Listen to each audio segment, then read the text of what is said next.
Okay, there's going to be a WWE pay-per-view rewind for the year 2023. It's been an exceptional year. It's been one of the better years, I think, in WWE history. Definitely a huge step up, from anything we've gotten into 2020 so far. I think the premium live events have all been really, really good. I think there's definitely been progression within the company, and there's a lot of exciting things to look forward to. But first part of the video, I want to start with the MVP race for this year. Last couple of years, I hated doing this list. The list felt very repetitive. It almost felt like the same list every single year. It almost felt like we were giving away the MVP, to guys that, just because you didn't really know who to give it to in certain years. But this will be a good year to, give out an MVP award. I think there's a lot of deserving candidates. So I really wasn't in the mood to do a list for the MVP, portion of the video. So I found this pretty cool looking collage from Wrestling News, and it's got the 8, legitimate MVP candidates in the backdrop here. So yeah, man, let me know who your choice would be for the MVP. I'd be really curious to see, who most people feel is the, most valuable player, within the company for the WWE.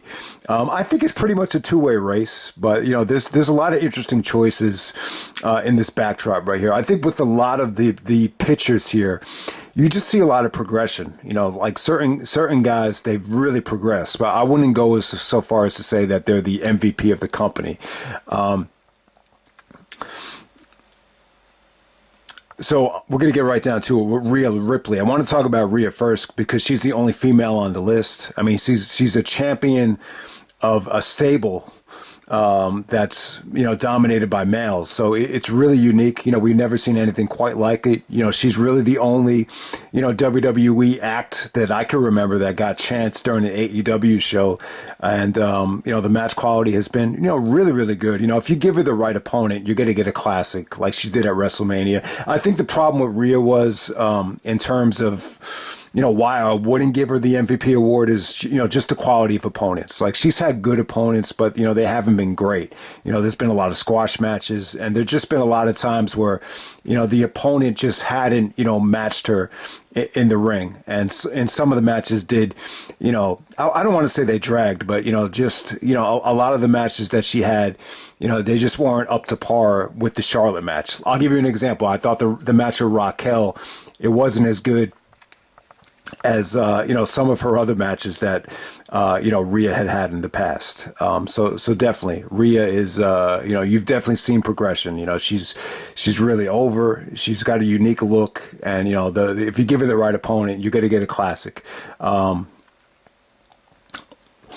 let's go to Dominic Mysterio of the Judgment Day, Rhea Ripley's stablemate. I think Shawn Michaels actually said that Dom would be his MVP. But with the way Shawn said it, he was measuring the value of the MVP just in terms of, being able to plug in guys wherever you need them, whether it be NXT or, whether it be to, put somebody over or do a job or, to sell for a woman. I mean, Dom has did all of that. He got nuclear heat this whole year.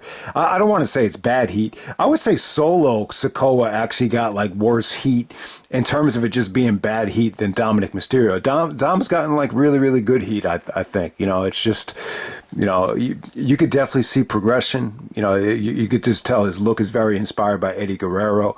I think Dom has had a really good year. I mean, this has been by far his best year.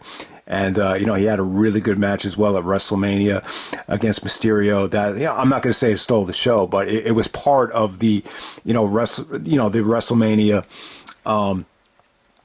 an essential piece of this great WrestleMania puzzle that we had, last year. So yeah, Dom is definitely deserving of, at least for being in contention. So you get what Shawn was saying there. He's valuable because, he's very versatile. LA Knight's one guy that really, progressed this year. Coming over from NXT, I don't think we knew what to think. He was more of a heel in NXT, but, pleasantly surprised with how over, LA Knight has been. His connection with the audience, him being as old as he is hasn't really affected his popularity at all. If anything, it's really, just skyrocketed. The dude is just really over. I mean, that's really all I can say about it. He's got great catchphrases. He's more of a sports entertainer, but, that's a good thing, though. You could definitely tell he has a wide base of mainstream appeal. So I wouldn't say he's the total MVP, though. There's just not a lot of great matches in the repertoire, so far. But I'd be lying too if I said that the dude has not progressed, since the NXT days. It's just a nice, pleasant surprise, because a lot of times you bring these guys up from NXT and you don't know what to expect. But this has surpassed or blew away expectations in terms of LA Knight. Jey Uso as well. There's been great progression with Jey Uso. I'll be the first one to tell you, I think the Usos were stale as shit, for the last couple of years at certain points. I mean, yeah, the Usos are an essential part of the bloodline, but I just think it was time, man. It was time. You just saw Jey, do some great things. Just some of his reactions to what happened with Sammy.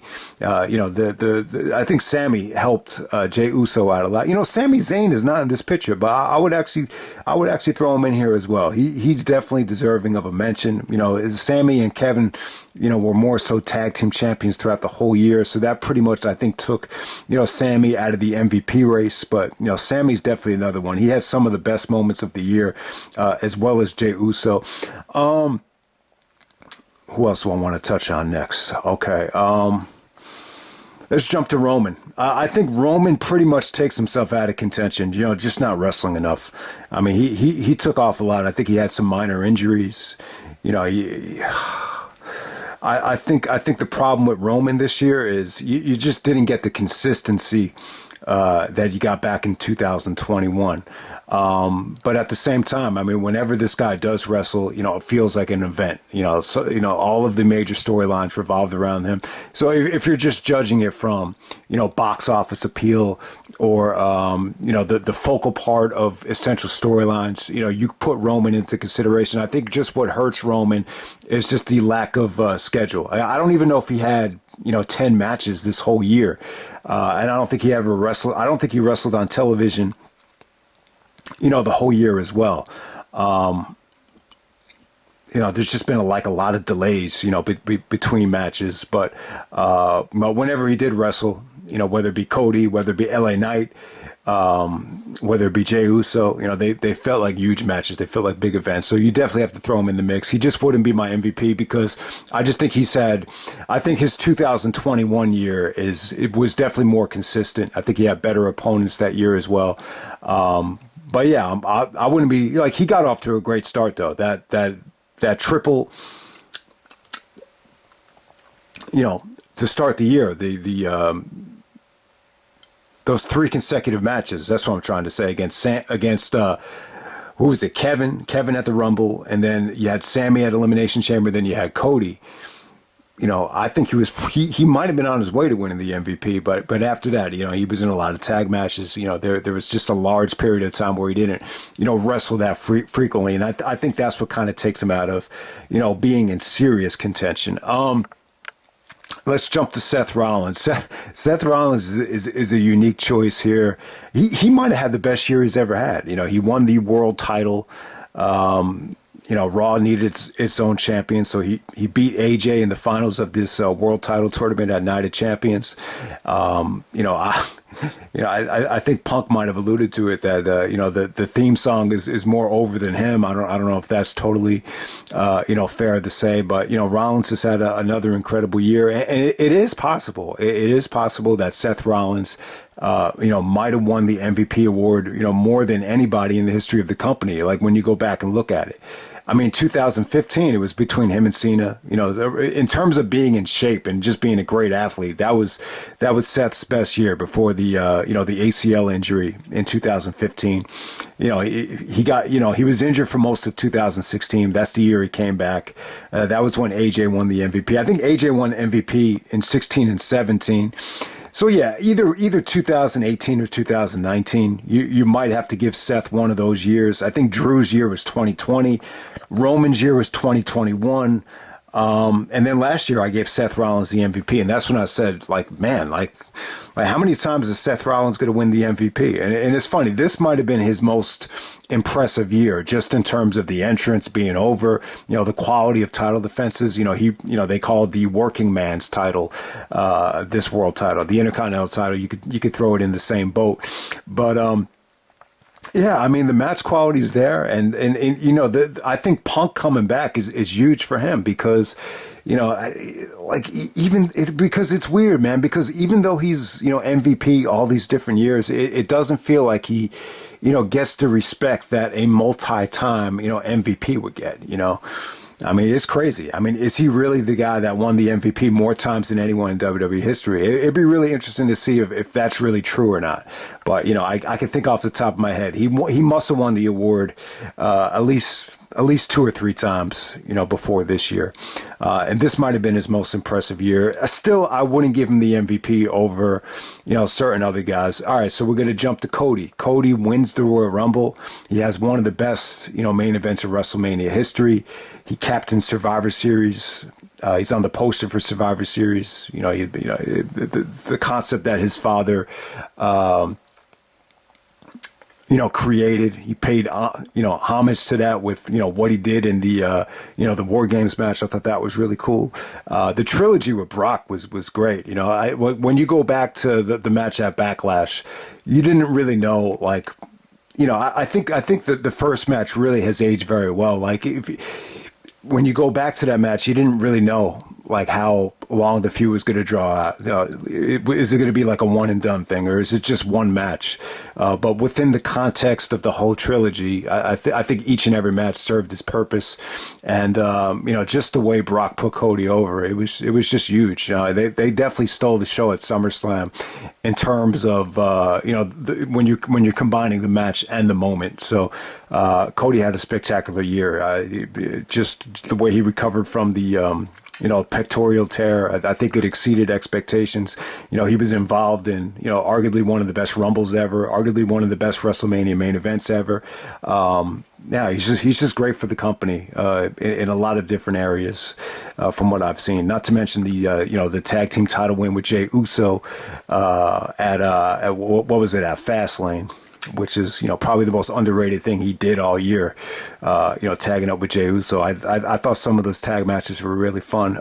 So my MVP of the year, it's no surprise, it's going to be Gunther, formerly known as Walter from, Germany in the WXW days. So they're going to be going to Germany this year. So I would definitely expect a lot of big things from Gunther. I don't think he's going to main event WrestleMania this year, but definitely down the road. Down the road, I could definitely see him, jumping into the world title picture, especially by the time they get to Germany. I think the Intercontinental Championship is so hot right now that you probably need it to be defended, at WrestleMania. I think he's deserving of a great opponent. And that's one of the great things about this year is, the championship belts, they feel credible. Like they really do, whether it be Roman, Rollins, and even Gunther. You got 3, and even Rhea Ripley as well.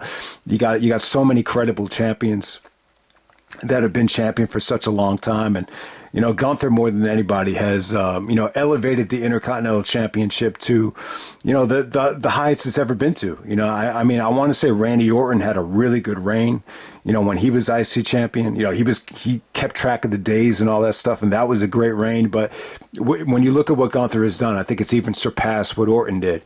I mean, in terms of the actual reign, there's not an actual Intercontinental Championship reign that I think could really compete with this. I mean, there's been guys like Perfect and Brett and Piper and different guys that have held the belt multiple times. RVD held it like 4 or 5 times. But when you're looking at the actual reign, this reign is historic, and the match quality is there. He had the best matches on television all year. He had the match of the year last year against Sheamus. I know this is a different year, but still, like the match quality still was still there. I mean, you could definitely argue we had the best match at WrestleMania weekend.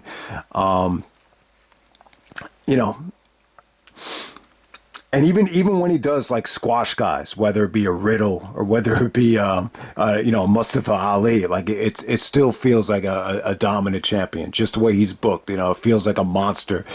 But at the same time, he's got great athletic ability. The mic skills have improved. I think more than anything, the only thing he really needs to work on is, some of the press conferences. I think he could. There's room for him to feel a little bit more comfortable, in that environment. But other than that, he's been an awesome champion. I could definitely see him, main eventing that pay-per-view in Germany, later on this year in Berlin. I mean, you could look forward to that. So he would be my MVP. Would he be the best wrestler of the whole year? I think most people would say Will Ospreay is probably going to end up being the wrestler of the year. I will put him over, anybody from AEW. I think AEW MVP might come down to MJF and Danielson. I'm not crazy about giving the MVP to either MJF or Danielson from this year, but I would definitely put Gunther ahead of anybody from AEW this past year, just on his body of work and bringing the Intercontinental Championship up to a level that we never dreamed it would reach again. So that's my MVP list. Let me know what you guys think. If anyone's disappointed in the format for this, I don't know. I just thought this would be the better way to go. Maybe it was, but yeah, Gunther would be my MVP.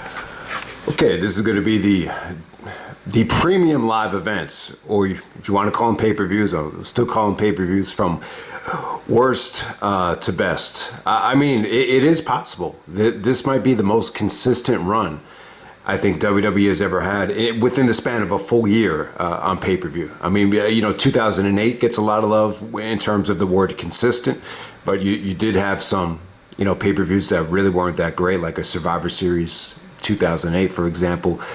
Even in 2000, a lot of people are very negative on, WrestleMania 2000 or whether it be King of the Ring 2000 or whatever. But I mean, there's, when you look at this year, there's really nothing that I could say was, below average. I mean, I really can't eat, so let's get this jumping right here. The worst pay-per-view of the year, if I were to pick one, I would go with actually both Saudi Arabia shows. But I'm going to go with Crown Jewel as the worst pay-per-view of the year. This is one of the few Saudi Arabia shows that did not have Brock Lesnar on it. And I don't think it really had anything to do with that. I mean, I thought the championship matches were great. To open the show and to end the show. I will say this, though. I think, opening up the pay-per-view with the most attractive match being Seth Rollins and Drew McIntyre, I just think the show had a tough time following it. So in the future, I would be in favor of just, saving that either for the middle of the show or, go on right before the main event. Put the title matches back to back because, you're putting, some of the mid-carders, I think, in a tough spot, especially when you factor in that Drew and Seth, stole the show. I just thought that was an incredible way to start the show. And I believe the first pay-per-view to have two championship matches on it since actually Royal Rumble 2022. So not that long ago, but it's the only pay-per-view of the year where you had two title matches, and it ended up being, possibly the weakest show of the year. I mean, there was just a lot of stuff in the middle of the show that I thought was pretty good. Just, I just think some of the stuff was a little bit slow. It was a little bit methodical, whether it be Cena and Solo, Bianca and Io Sky they just didn't click on this show for whatever the reason, which is funny because they had a classic back at Backlash. Rey Mysterio and Logan Paul. It was cool. Like it definitely had its moments, but just something was a little bit off. With some of these matches, LA Knight and Roman, they saved that for Saudi Arabia. So Saudi Arabia they cashed in with LA Knight getting the big championship match to Saudi Arabia. So, not a bad show. I would just say out of all of these shows, this would be the weakest. And then, following it up, you do Night of Champions. This was back in May. Originally, this was supposed to be the King of the Ring. But they rebranded it.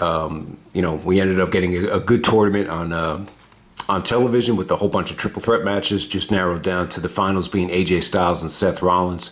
So I liked AJ and Seth. I thought that was a great way to start off the show.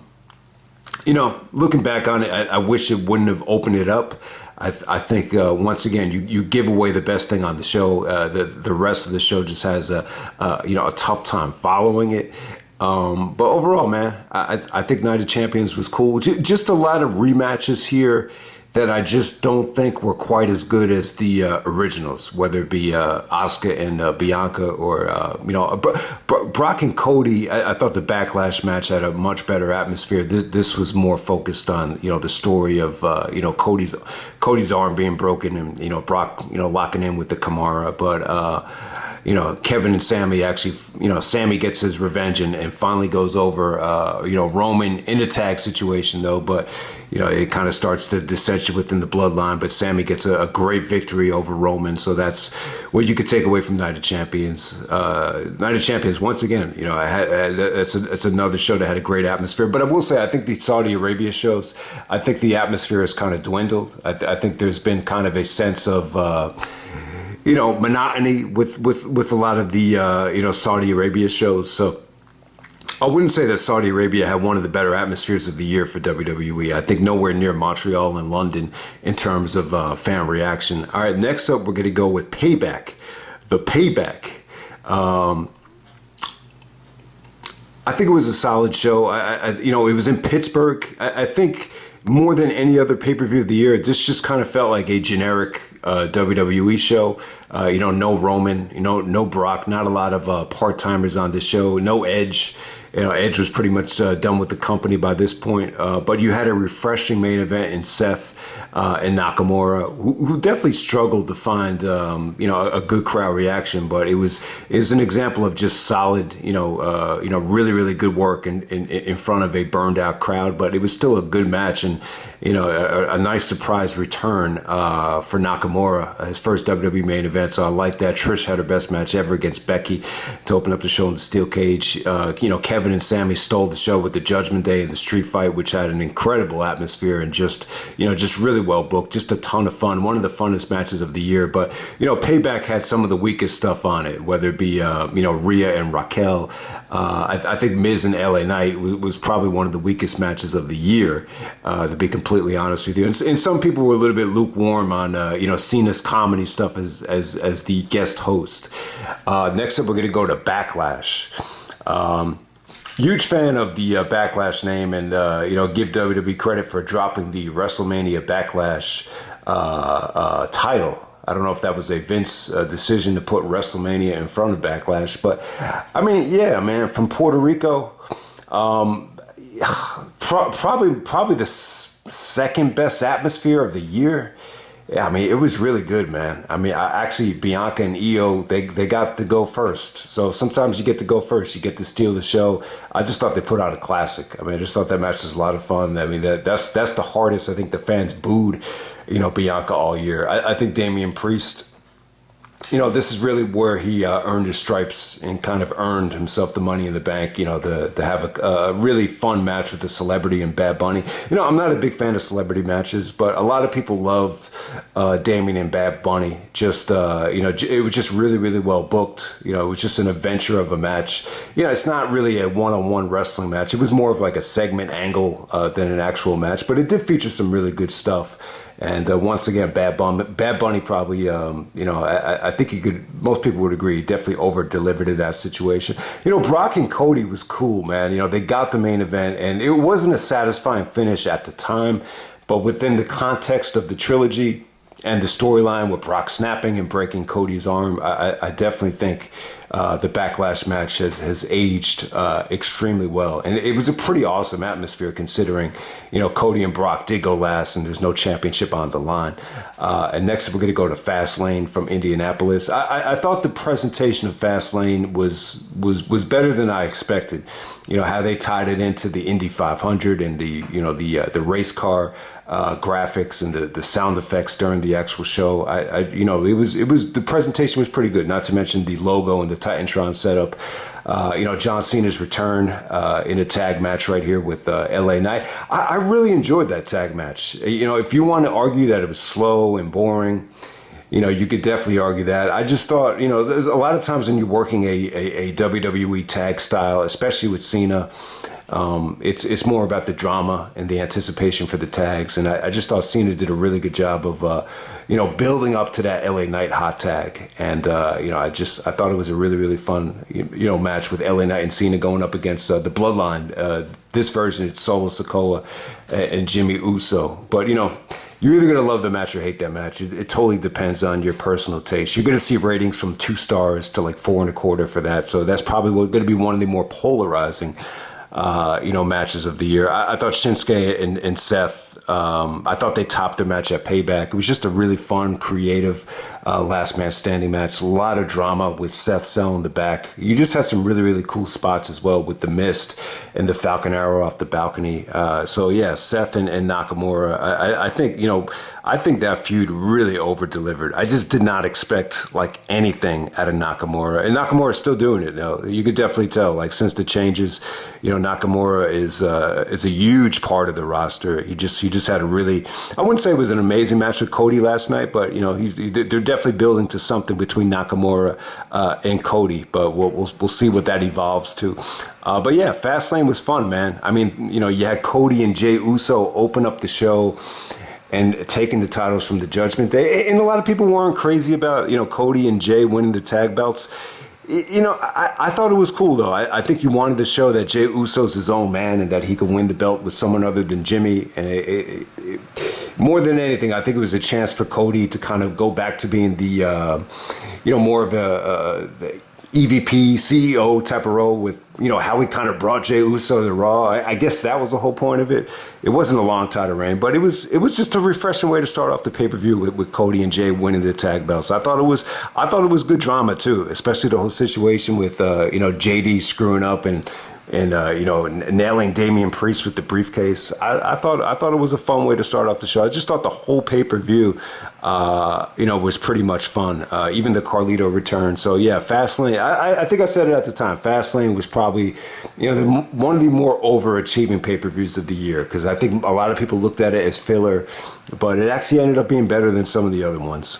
Money in the Bank. When I look back at Money in the Bank, I just think it's the funnest show of the year.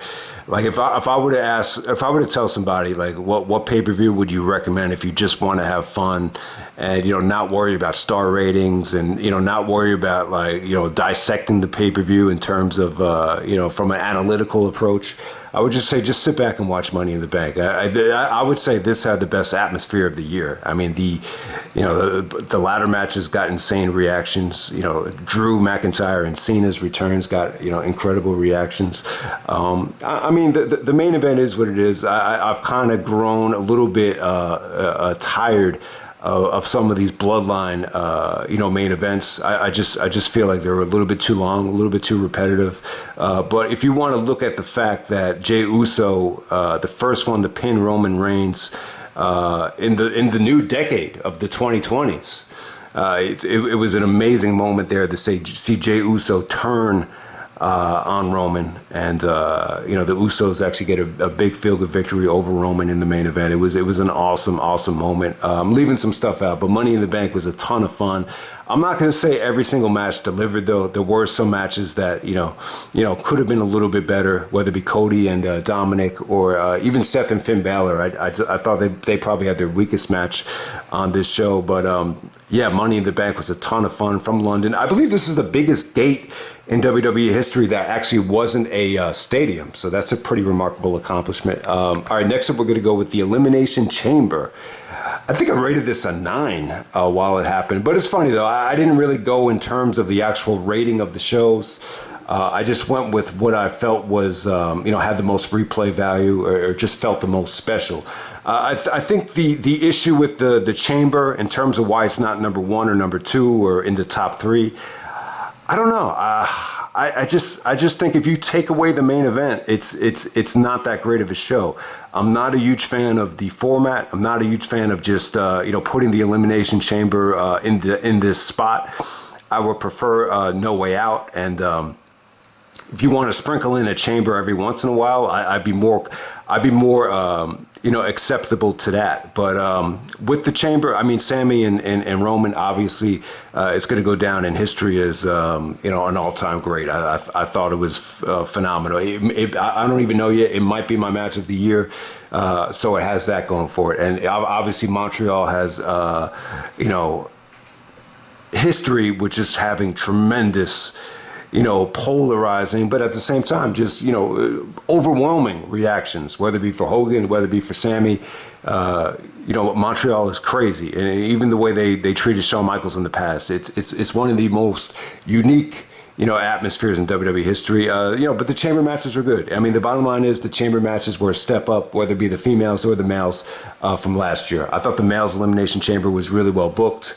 They built to Logan and Seth, and they created it looked like they were on the way of creating a brand new star, Montez Ford.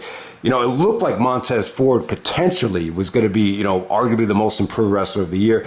It's funny. He really didn't, capitalize and cash in on this match like you thought he would have. There's other guys that are probably in more contention to be most improved or progressed the most from this year.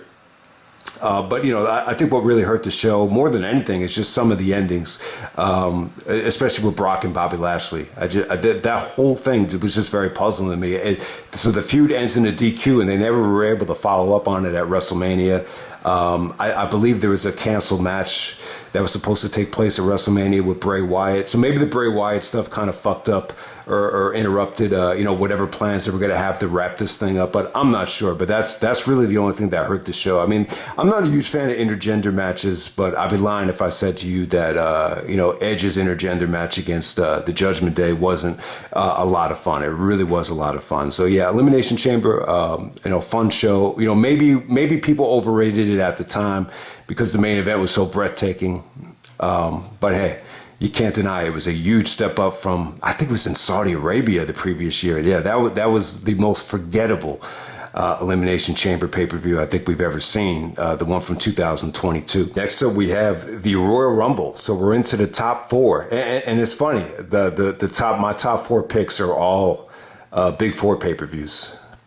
So really interesting. But I will go with the Rumble next. From San Antonio, Shawn Michaels' home state right here, the return to the Alamo Dome. I thought the decision to start the pay-per-view off with the Rumble was just a great decision. And it's funny, I didn't even think about it. I was thinking of ways, how do you solve this issue with this pay-per-view with the women and the men on one show? It's just too much. Like, how can we make this work? But that's always a great answer. Just do the men's Royal Rumble first, focus on that, and whatever is going to suck after that, you just kind of accept it. But when you look back at the show, I think what really hurt it was these buffer matches. Bray took on LA Knight in a very weird Mountain Dew match. I understand Mountain Dew paid $1 million for the sponsorship, but this was just a little bit over the top for me. But hey, if they're going to pay that much money for the sponsorship, I have no problem with it. I just feel like this. Jericho was talking about buffer matches. He hates buffer matches. And that's clearly what this pay-per-view was with Alexa and Bianca and then the Mountain Dew match. They took up way too much time. I think the women's Royal Rumble is long enough. So in this situation, if it were me, I would just run them back to back. Just do the men's Rumble, the women's Rumble. I understand you want to give people a piss break. But, there's so much time in between Rumbles with video packages and, promotional spots that, people have more than enough time to take a bathroom break. You don't need to put, two buffer matches back to back. That's going to take up 25 minutes. So I just think that would help the show if they just eliminate, some of the matches that you really don't need on the show. I'll definitely say that. But Rumble is tough. The women's Rumble was much better received this year. Like I said, if you want to look at Rhea's performance as the positive of the match, that's fine. But still, I just think the match, dragged big time. even some of the stuff with McAfee, like, you could tell he didn't know a lot of these women.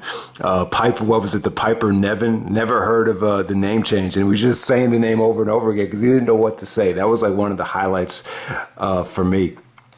But The bottom line is, though, the friggin' main event between Roman and Owens was incredible. I think Roman and Owens was very predictable, but their matches have always been strong. I thought this was another great effort from them. I mean, Owens went through hell here. The ending was a little bit forced with the aftermath, with Roman trying to beat down Kevin with the handcuffs. It was a little bit over the top. But at the same time, it's some of the best heel work Roman had ever done. And I think still, like, this might possibly be my moment of the year with Sammy turning on Roman. It was just so well done. This is an example of the aftermath, putting the pay-per-view over the top. One of the best babyface turns, one of the best moments, I think, in WWE history. No doubt about it. I mean, if it wasn't for Cody's, monumental push, you could have easily done Sammy and Roman at WrestleMania. I mean, it definitely felt like they were going to go in that direction, but because of Jey Uso stuff and you have Kevin out there, it made too much sense to do the tag match and the main event of WrestleMania. So you can't argue with that. But, that whole ending with Sammy and Kevin just laying in the middle of the ring, it was just, at the time, it was just very poetic. And it was, I don't know how people feel about, comparing it to, everything that transpired. I guess you really need to be, a diehard ROH fan to even, feel the pain that was felt, with Jay Briscoe just passing away earlier, and then you had the CM Punk Colt Cabana situation. So it was just really, I don't know. And that's the cool thing about wrestling is sometimes you just get these moments that are just really poetic, and just really, just have a lot of symbolism to them. I mean, that's the only way to say it. It was just such a well done. Aftermath right there. So that was the Rumble. Next up, we're going to go to SummerSlam. I think SummerSlam was great this year. I mean, this was definitely a return to form. I think, since the WWE Network has taken off, I think SummerSlam has taken a big hit. Like, they feel like they have to make it this grand spectacle where it's like 4.5 hours long and, somewhat of a WrestleMania. I think that's always been one of the great things about SummerSlam, is just trying to fit in as much quality as you can into a short amount of time. And, this SummerSlam still had some of those problems that plagued, some of those Brooklyn SummerSlams. I just think the main event was way too long. I think the card was a little bit too bloated. But at the same time, you got some incredible stuff. I think with Cody and Brock, when I look back at that, this kind of screamed to me. I think the only time Brock, if he's not in the main event, he's going to want to go on first. With Saudi Arabia, it's a different situation because he's probably got nothing to do other than just sit around in Saudi Arabia. But I've noticed this, whenever they're in the United States and Brock is not the main event, he wants to go on early so he can leave. And if it's going to hurt the rest of the show, then someone's got to put their foot down and just say, listen, Brock, you and Cody's a big money match. You guys should go on, maybe right before the main event. I think that'll be a much better show. So I do think that the rest of the card had a tough time following, Brock and Cody. I don't know if it was the match of the night.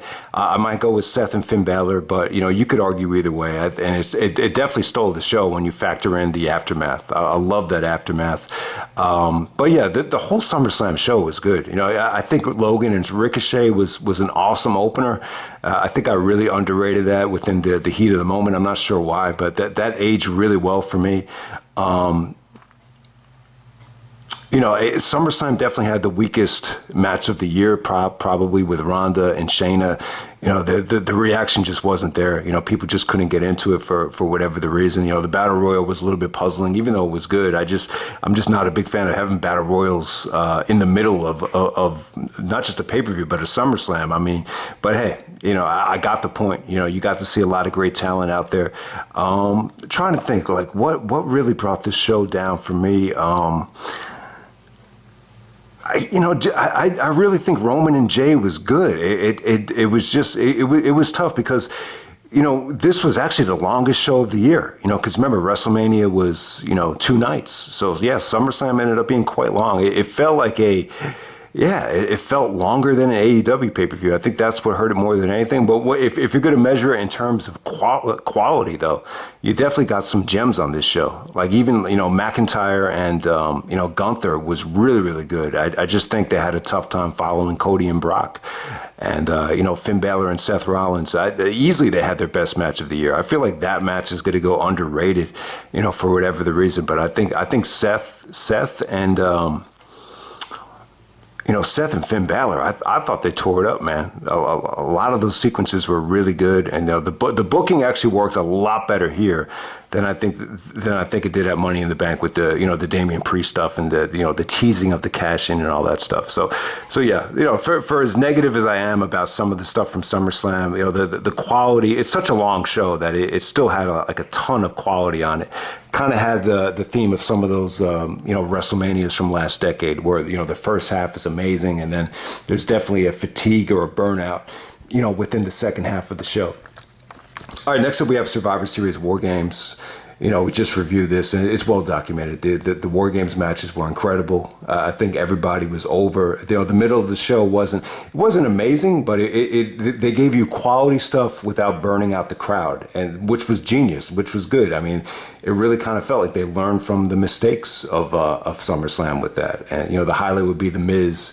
Miz had his best performance in years against Gunther, and then the Survivor Series War Games match was everybody got an incredible reaction. I think the storytelling in that match was awesome. The Jey Uso stuff between, the stuff with Jey Uso, with him and McIntyre, with Jey Uso and Orton. They really built upon these old storylines from the past. Sometimes you can't worry whether the fans are going to remember or connect with it or not, but I think everything here was great, especially with the Judgment Day getting the advantage. The teasing of the cash in, the execution of Randy Orton's return was incredible. Orton's return was great. I really loved it, and for some of you guys out there, and even my brother, like he's like, oh, I don't need to see Randy Orton return. I have people say to me, Randy Orton is boring. Like, if you think Orton is boring, you don't know shit about wrestling. The guy is a fucking legend. I know Orton's had his ups and downs in the past, but when you look at his whole body of work, the guy, he's in contention for greatest wrestler of all time. That's how good he is. When Orton is on. I hate to say it, but, there might not be anybody better. But the problem is, he's had moments where he hasn't been on a lot of different times. But yeah, Randy Orton's return was awesome. I mean, he actually got into the ring, so give him credit. The see Orton and Cody reunite after everything was a great moment for me. Just the whole aftermath was great. And, Punk's return was definitely icing on the cake. I mean, they gave you a double whammy here. It's almost like they took a page out of the AEW All Out playbook. But it was awesome, though. This is probably the best feeling I got after a pay-per-view ended in years. I don't know what pay-per-view you have to go back to get that type of euphoria. But Survivor Series War Games, it definitely had it. The month of November was an awesome month, for wrestling. And then on number one, obviously I got to go with WrestleMania 39. They knocked it out of the park for the 2-night event. And this just shows you if you do the 2-night event right, and you're going to get a quality show. I think in terms of connection with the roster. I mean, some people are going to argue that, they don't really love, the roster as much as some of the other WrestleManias from the past. I mean, you can make the argument that, you love the roster from WrestleMania 15 more than you love the roster today.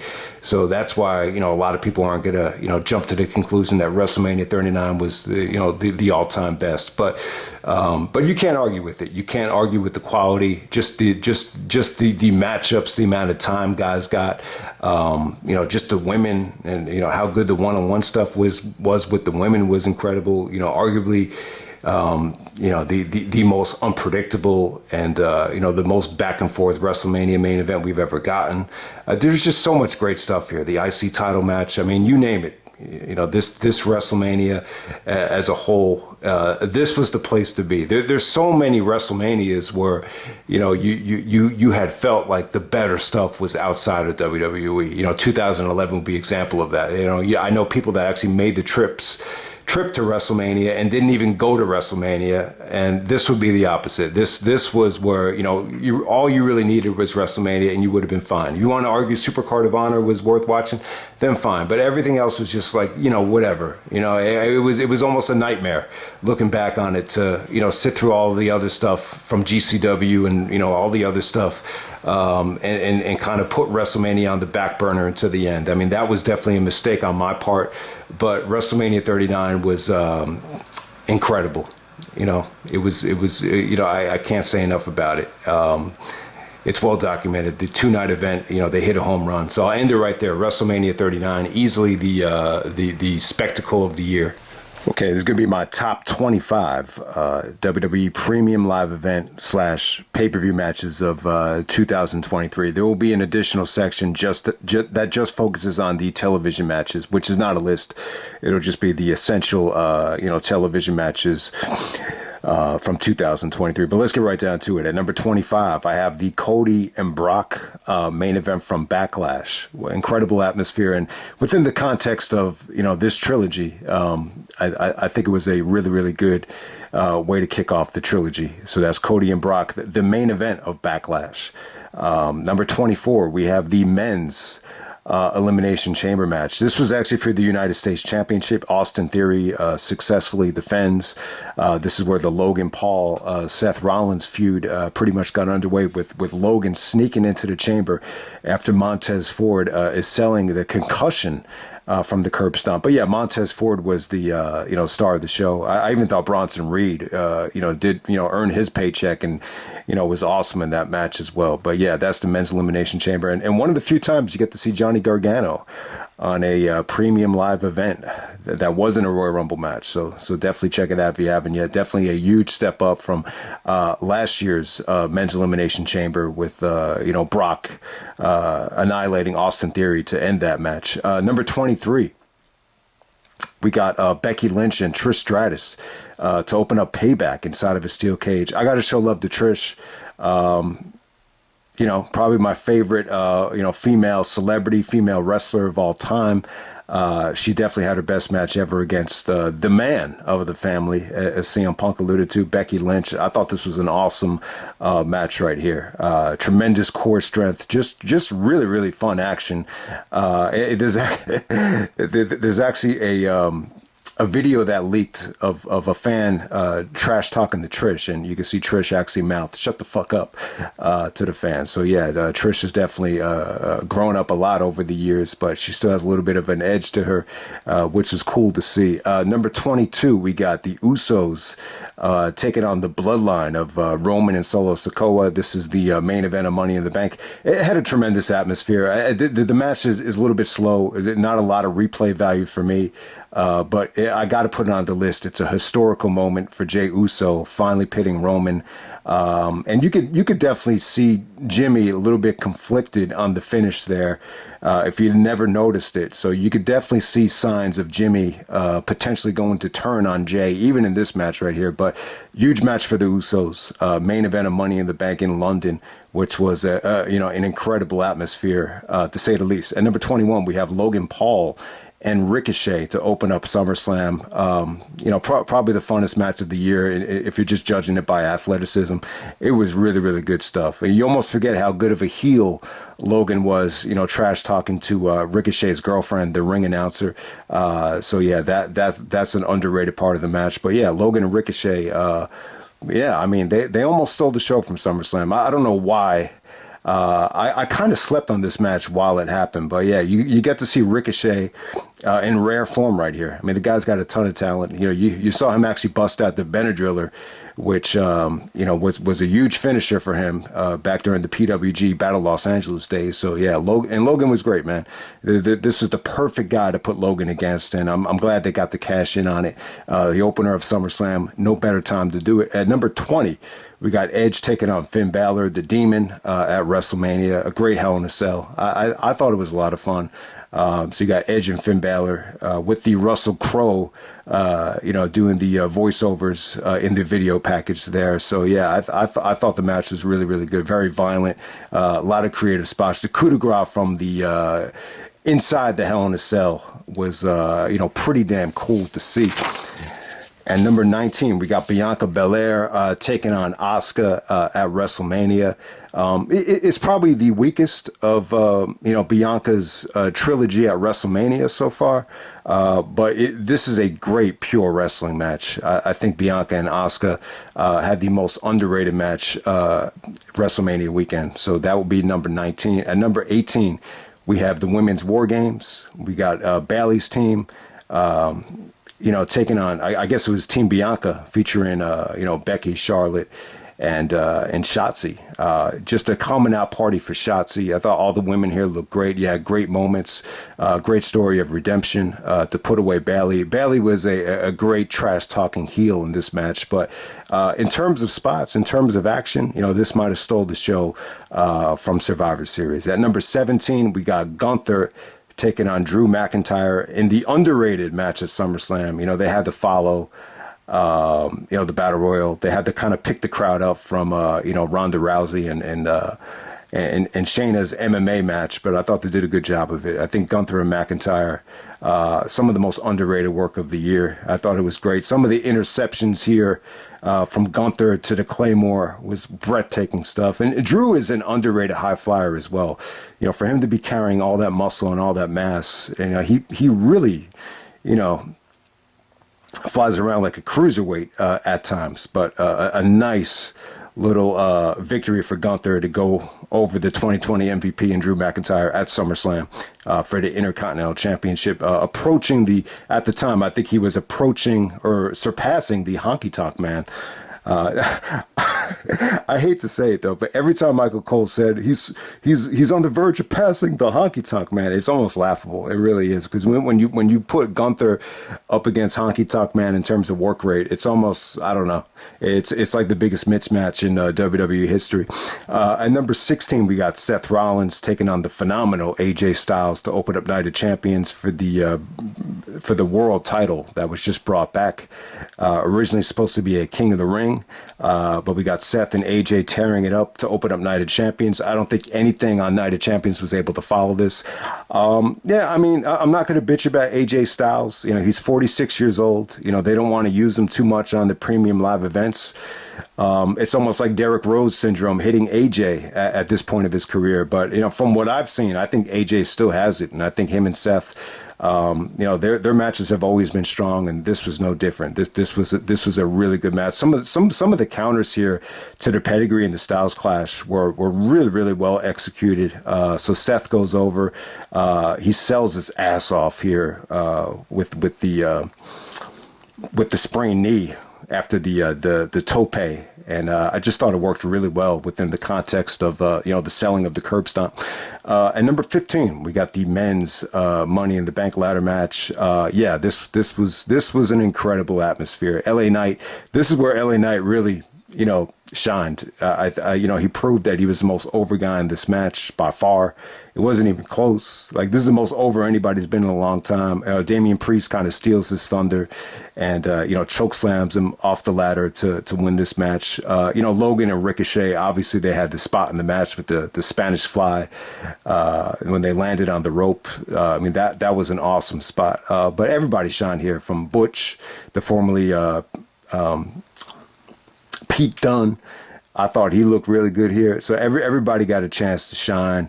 And, Damian Priest, puts over Bad Bunny at Backlash. The reward for that down the road would be the win, the Money in the Bank. That's basically what you call a bartering agreement. Like, if you do this, we'll give you this back in return. So good to see there. But I'm not gonna lie, Damian Priest has come a long way. He's a vintage part of the Judgment Day. Back when he screwed over AJ in the match with Edge at WrestleMania, I was really upset about it. But looking back on it, it's all paid off. It's all paid dividends. I'm not sure if Vince or Triple H was the one that was more behind Damian Priest, but you can't argue with it. He's come a long way. If you want to say most improved, I don't have a problem with that. I think in terms of work rate, he probably is the most improved. But when we're talking about, I think, progression from where somebody was last year to where they are now in terms of just being over. I think you have to go with Dominic and LA Knight over Damian Priest, just in terms of, being over. At number 14, we got Seth Rollins taking on Shinsuke Nakamura. This is at Fastlane, last man standing. Some of the heel work that Nakamura did leading up to this thing was incredible. So they had a really good last man standing match. I thought it over delivered.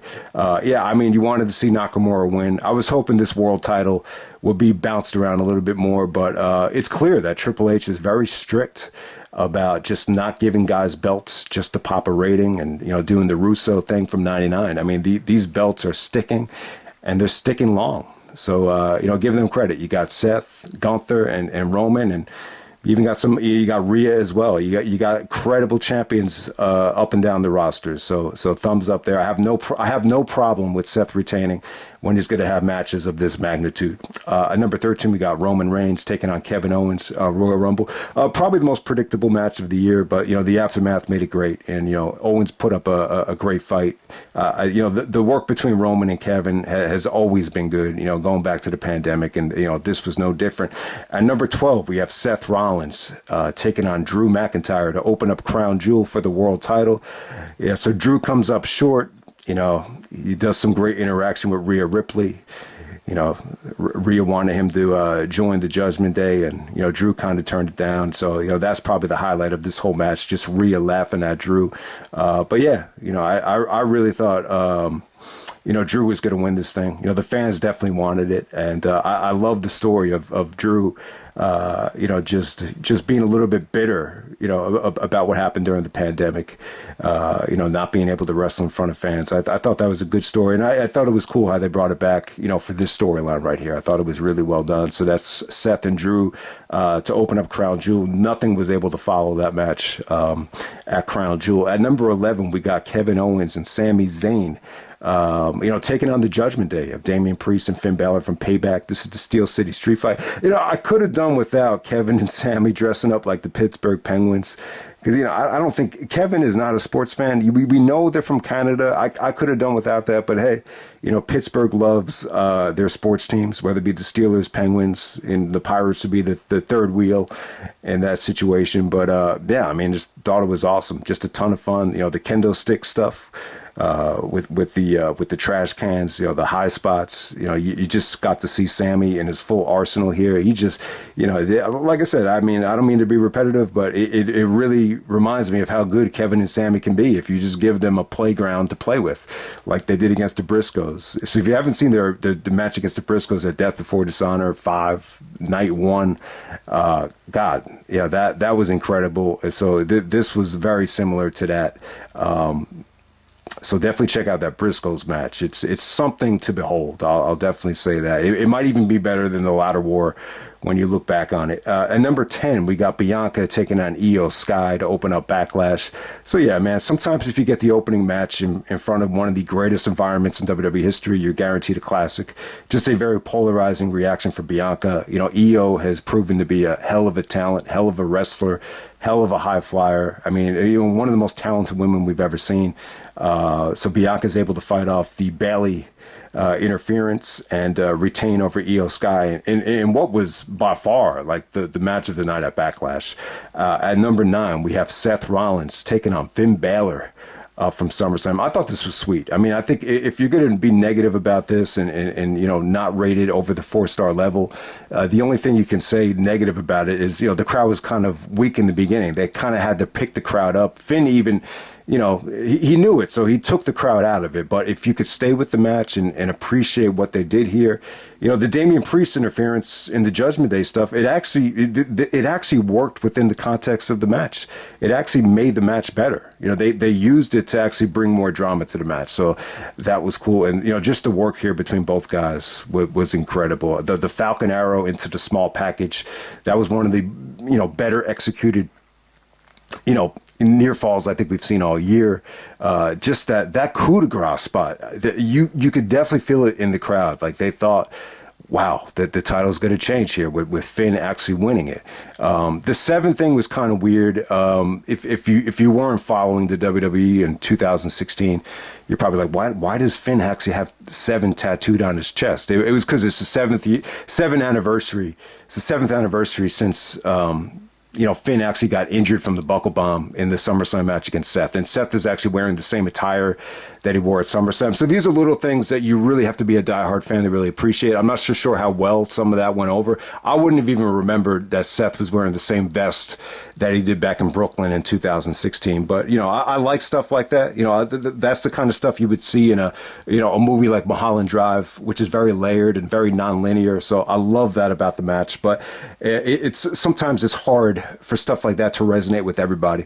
At number 8, we have Charlotte taking on Rhea Ripley from WrestleMania.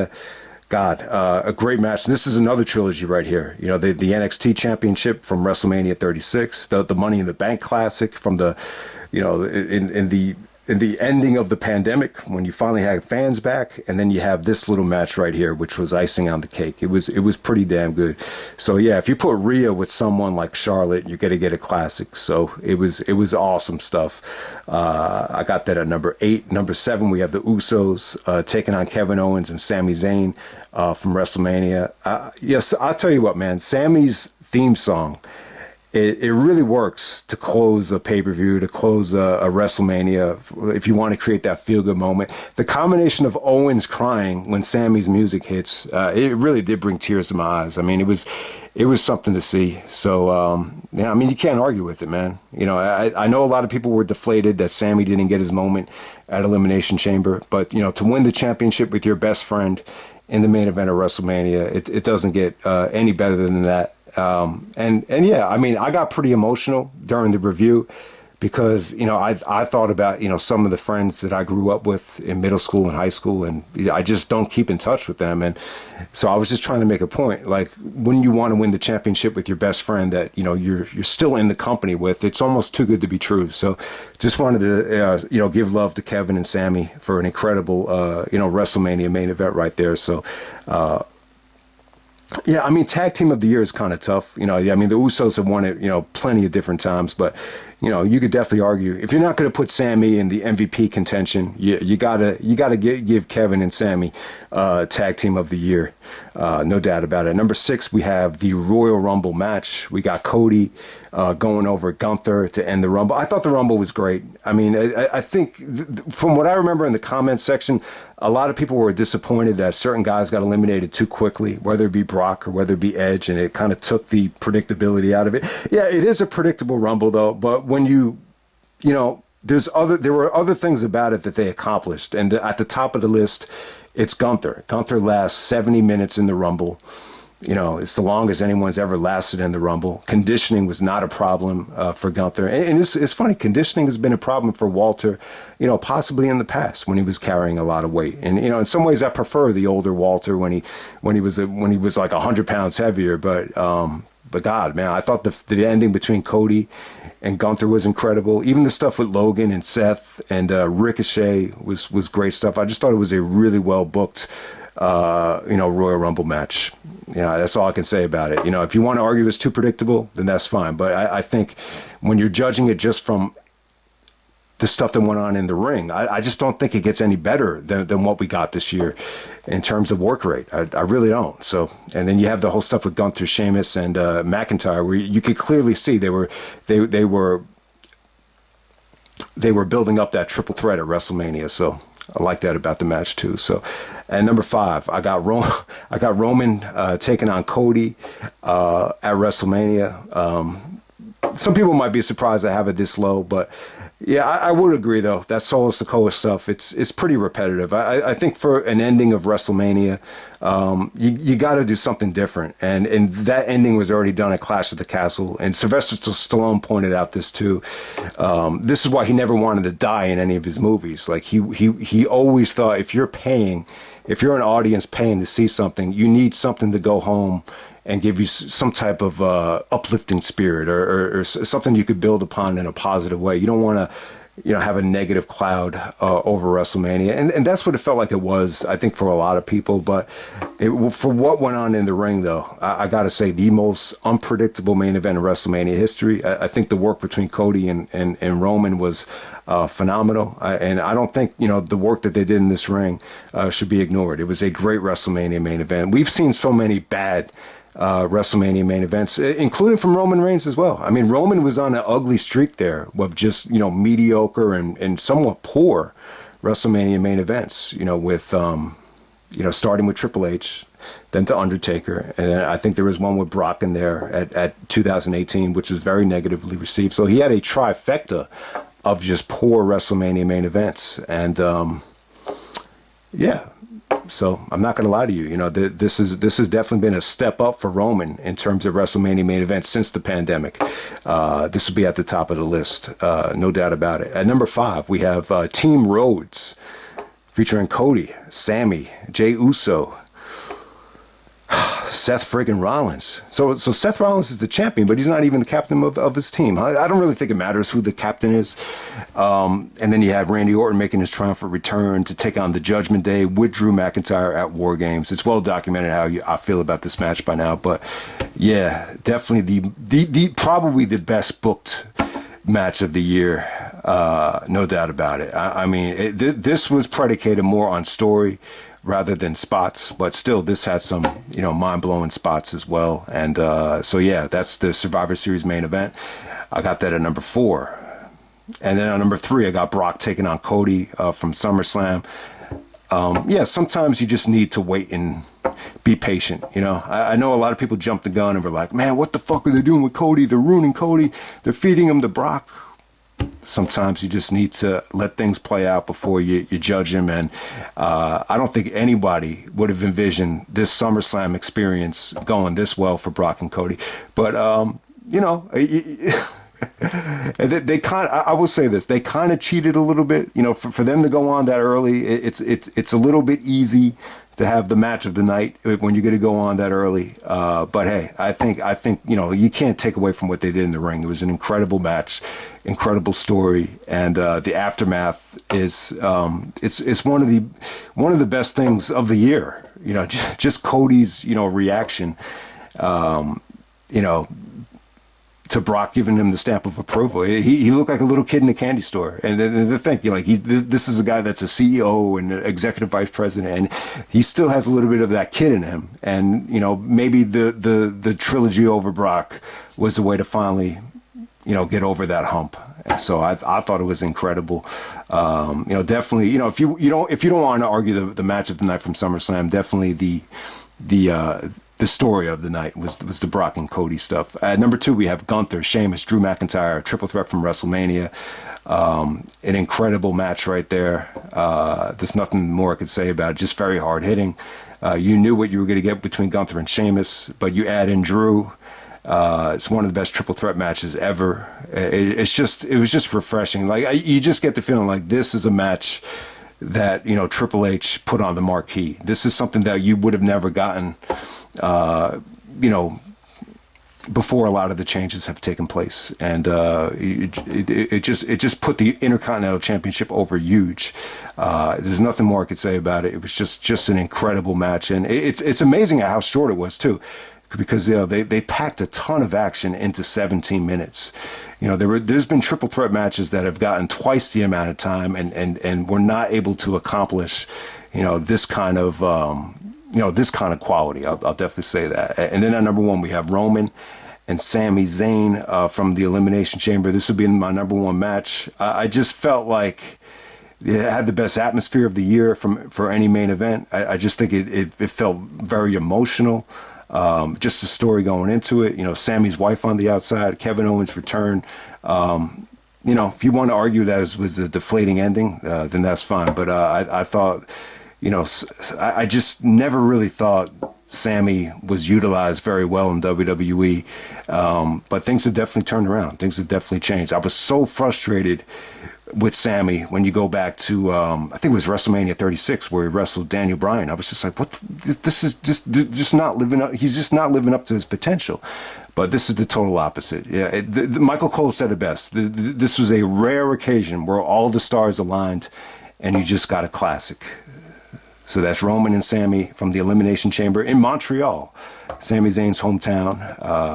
Montreal is very synonymous with Survivor Series. It's very synonymous with professional wrestling. So it's very fitting. There's been a lot of negativity in Montreal, but at the same time, they could be very uplifting as well. And I think that's what they did for Sami Zayn here. So Sami has nothing to feel bad about. He had the match of the year with Roman Reigns. Okay, for this part of the video, this will be my top 10 moments of the year / spots of the year. So if the spot was that good, I'm going to, put it on this list. But at number 10, going to put this at number 10 because I don't want to be a prisoner of the moment. But this was from last night, actually. We got Seth Rollins and CM Punk, the first time in the ring in over 10 years. I thought it was a great segment. Punk really didn't say a lot, but the stare down, it felt like it lasted forever, but it was good though. This felt like Shawn Michaels and Bret Hart, that kind of tension. I kind of know what it feels like when, somebody leaves a team and then they eventually want to come back because things didn't work out where they originally wanted to go. So I kind of know the feeling. So I can understand what Seth is going through now, especially when you consider the fact that people always talk about Punk and it's guys like Seth and, that are doing the dirty work, within the WWE. So I think that the promo was great. Seth's reaction, whether it's a work or a shoot, who knows from Survivor Series. I think it's definitely something they could build upon. So whether they do it at the Rumble or WrestleMania, I think it would be great. I mean, you have Punk back, so you want to say, we got to do Punk and Seth at the Rumble or do Punk and Roman at WrestleMania. But, sometimes you don't want to give away everything too soon. So I could definitely see Seth taking on Jey Uso and possibly Drew in a triple threat match at the Rumble. And then, it looks like Punk will main event WrestleMania, whether it be against Roman, whether it be against Punk. It definitely looks like it's going to happen, to continue or end the story as Punk is signed with his good friend, Adam Pearce. I kind of knew, when I saw that Pearce, got this role within the company, but GM, whatever the hell he is, I kind of knew that would be one of the things that would intrigue Punk to come back. So you saw some good interaction between Punk and Adam Pearce. But, just to quickly, we'll talk about Punk a little bit later, actually. He's actually has another moment on this list. At number 9, I have the Brock and Cody, the Code of Honor from SummerSlam. I just talked about that, but to me, that was one of the best moments of the year. It actually brought tears to my eyes. I'm embarrassed to say it, but I thought it was that good. At number 8, we have the Dominic. All right, so this is kind of weird. I have the Dominic heel work at WrestleMania. Just the way he was trash talking to his family. Just the way he was trash talking to his father. It's a huge turnaround for Dominic. MVP of the company. In terms of, plugging him in wherever you need him. Yeah, I'm not going to argue with that, but it's a huge step up. And that's the interesting thing about pro wrestling. If somebody, is, maybe you don't know what to think of them. It's like, I don't know about this guy. And, you always can flip the switch by just turning heel. And, that's what happened with Dominic. And, give Rhea Ripley credit as well. And, give Mysterio credit. I think he's got a great support system. But it's tough, though, because, Ray being his father, I want to say, yeah, Ray has helped him out. But Mysterio has never been a heel before. So there's very little that Ray can offer Dominic in terms of advice of being a heel. So it's a really weird situation. But, if there was one guy that could give Dom some advice, who it would be? It'd be Eddie Guerrero. But, all you got to do is study Eddie Guerrero's work, heel work. And, that would definitely, you can't lose with that. That would definitely help. At number 7, I got the Logan Paul and Ricochet spot from the Royal Rumble, the viral spot. I'm not a big fan of using the word viral, but, that was an awesome moment. It definitely, that's what the Rumble is supposed to do. It's supposed to give you great moments, and that's what Logan and Ricochet did at the Rumble. I thought it was a very risky spot. I thought it was a dangerous spot, but it was pretty cool looking. And number 6, some people might be surprised by this. It's not, I'm not a big fan of the Money in the Bank cash-ins. It doesn't really have to do with just the cash-in, but to me, it's the execution of how it was done with the booking of the triple threat at SummerSlam. And I think that's still an underrated match. I know people crap on that because of the crowd, but when you look at the execution of Bianca's knee injury and her actually coming back in and actually winning, and then Io cashing in, I thought it was just really well executed. The selling of, the Bianca knee injury and then Io Sky cashing in. So I thought that was a great moment at SummerSlam. And number 5, I have Randy Orton's return at War Games. Yeah, Orton really, he really came back with a lot of life.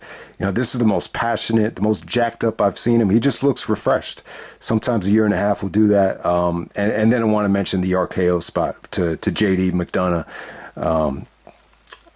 You had Sammy and Seth just throw JD off the top of the cage, and Orton hits the RKO. One of the more memorable spots of the year, no doubt about it. So yeah, Randy's return was great. I'm not going to say it's overshadowed by Punk. I think both returns, came off great. I don't think one overshadowed the other. At number 4, I have the Jey Uso face turn, which we all wanted, and I'm loving Jey Uso on Raw. I mean, I just think he has a lot more to offer than just being stuck in the Usos, forever. So it was cool, just the execution of him talking to Jimmy. He's like, I'm out. He's like, you out, cuz, and so am I. And the super kick on Roman just came off so unexpected, very well executed. Roman's facial reaction before it happened and then after it happened was awesome. He's almost like laughing, and then as soon as he gets kicked, he's like, oh shit.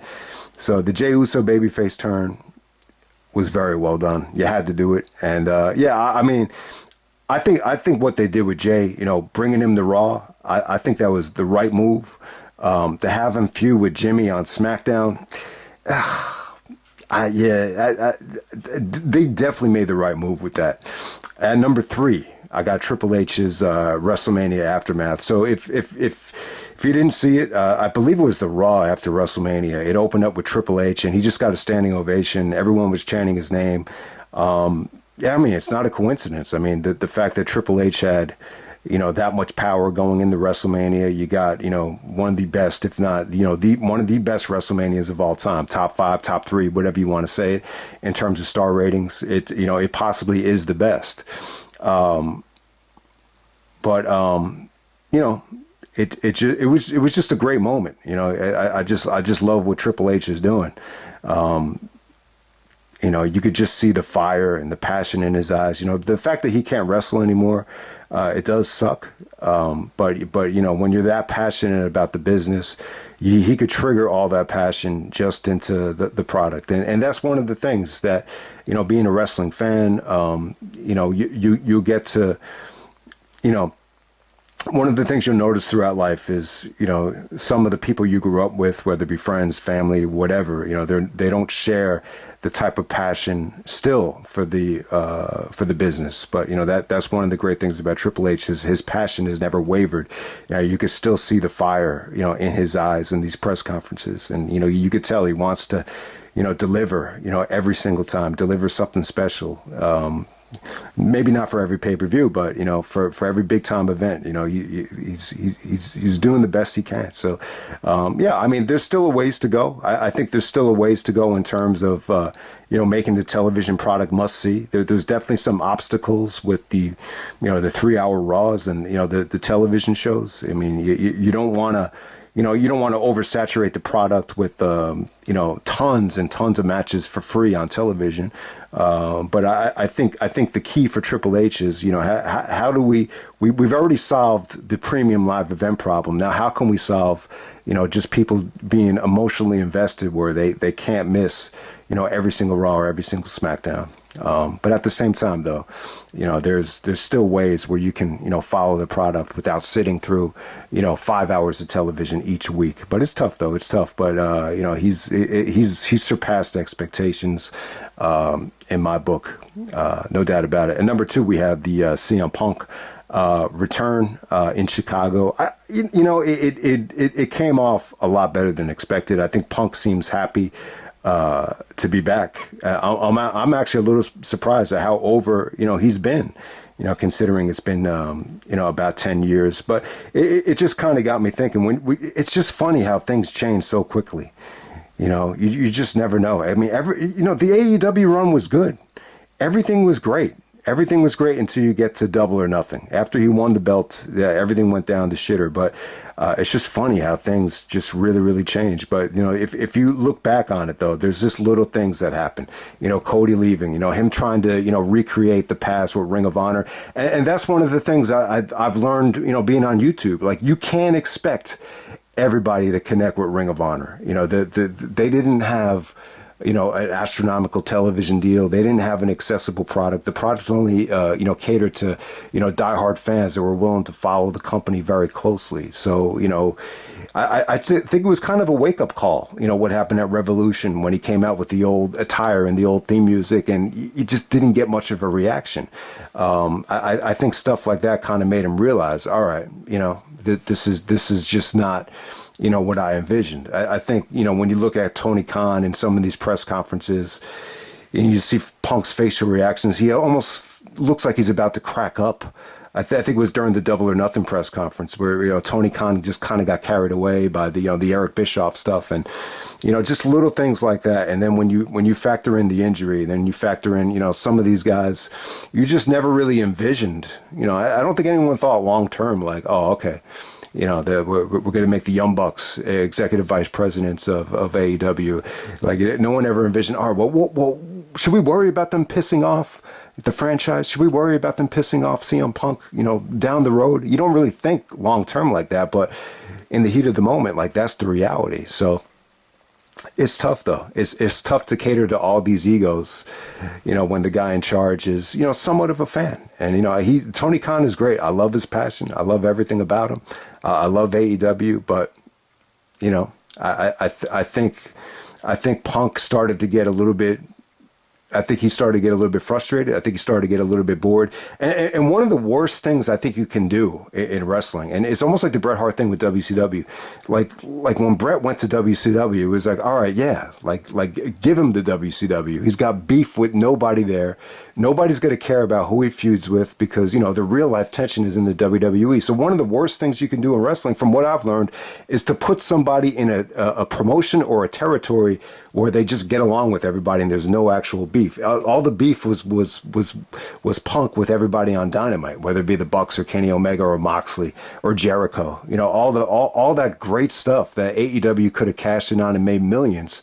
They're not going to get a chance to do it now because they couldn't, come to a resolution. The resolution was create Collision and put Punk on Collision away from everybody. That was a horrible idea. And I really do feel like Collision has really oversaturated the AEW product. I mean, Collision has delivered some great stuff, like no doubt about it. But I just don't like the fact of there being 5 hours of, programming every week. I think it makes it very difficult to follow. Or not difficult to follow, but very difficult to sit through, to say the least. But yeah, Punk back in WWE. He is home. As Rollins alluded to, do not call this place home. I love that about it because how could you call a place home that you trashed and that you abandoned? I think you got a great story there. But I think Punk is glad to be back, though. There's a ton of incentives. I think the whole experience of going to AEW is what needed to happen for Punk to come back. So it's a fascinating story, and I'm just happy that I'm alive to see what's going to transpire. It should be really, really interesting, and you got the right guy in charge to make it special. So, and it has been special. I've really, really enjoyed it so far. So we got Punk's return in Chicago at number 2, and then at number 1 we have the Sami Zayn face turn at WrestleMania. Brought tears to my eyes. I thought it was great. It felt very forced at first. And the moment wouldn't have been as good if it wasn't for Roman. Kevin played his role. He was kind of like a dead duck, just handcuffed on the ropes. But Roman was great. They wanted to solve. What's going underrated about this is that Kevin Owens was a problem. It's called the KO problem. Kevin Owens was a nuisance, a thorn in the side of Roman Reigns, who almost took the belt from him at the Royal Rumble a couple years earlier. So Sammy was supposed to put an end to Kevin, and you could definitely see, Sammy's good side coming out. He's just too much of a good guy, to be that evil and that sadistic. And the fact that he finally, put Roman in his place with the chair, it was great. I mean, that reaction. That reaction when Sammy made contact with Roman with the chair, it's one of the best moments ever. So that will be number one, Sami Zayn's babyface turn. Okay, and some of the best television matches of the year. Not a spectacular year for TV matches. The best stuff definitely took place on the premium live events. But yeah, this isn't going to be a list. But if I were to narrow it down to some of the more essential television matches of the year that are, you shouldn't really ignore. I think all of these are really worth checking out. There's nothing on this list that I think is just okay. I think these are all great matches. But at the top of the list, in my opinion, is the matches that Gunther had against Chad Gable. There was like a 5-minute challenge, which was really good. And then it ended up being a regular match. I think that was right before SummerSlam. And then the night after Payback, they had the main event on Raw with Chad Gable's family out on the ringside. That was an awesome main event. So the Gunther and Chad Gable matches exceeded expectations. They had hot crowds. Some of the counters to the chaos theory here from Chad Gable were incredible. The transitions into the ankle lock had the fans exploding. So yeah, I think there was only 2 matches. If they had another one that I'm leaving out, I could be wrong. But they had the match before SummerSlam, and then the Raw right after Payback. But if there's another one that I'm sleeping on, let me know. But yeah, that to me, that was the highlight of the year on television, the Gunther and Chad Gable matches. Speaking of Gunther, the match with Kevin Owens was sweet as hell. This was from the beginning of June. Kevin put up a great fight against Gunther. They had Sammy and Kevin, feuding with Imperium throughout June, which was that was some of the best TV matches of the year. The match between Gunther and Sammy was almost just as good. Sammy was incredibly over there. And then the tag match they had was good too with Imperium. Riddle kind of gave them the assist. So they actually got the pinfall there while, Gunther was tied up with Riddle. But yeah, that was good stuff there. Rey Mysterio taking on AJ Styles and Edge. This was a tournament match for the world title for Night of Champions. But yeah, this was great though, man. This might be the last time you see Rey and Edge in the same ring together. This might have been one of the only times, maybe the only time you get to see AJ Styles and Rey Mysterio in the same match. One of Edge's last, great matches on Smackdown. And I just thought it was sweet. Very well laid out, very well executed. Just really good stuff here. The double 619 really stands out there. AJ actually does go over, and he advances to the finals to take on Seth Rollins. But yeah, that was a pleasant surprise there. I love some of those triple threat scenarios, but this is the one that really stands out more than any of them. Sheamus versus Edge. This was Edge's last match in WWE in Toronto, wearing the Maple Leafs colors.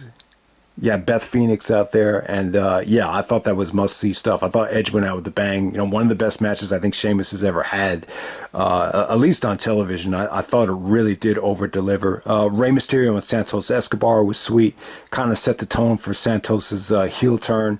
Yet Selena Vega at ringside, really, selling the drama. I thought that was cool. Io Sky taking on Asuka. From September. That was a sweet match. I mean, there's been a lot of, quality Japanese women's wrestling and Stardom and all around the world, but these are 2 in the WWE household names. I thought they tore it up. Io Sky and Asuka was sweet as hell. So definitely check that out. What else am I forgetting here? I think that's pretty much it. But, Seth Rollins and Jey Uso for the world title. I thought that was a great match. Definitely the best world title match to take place on television. You know, Jey Uso put up a hell of a fight. You know, the fans really got behind Jey.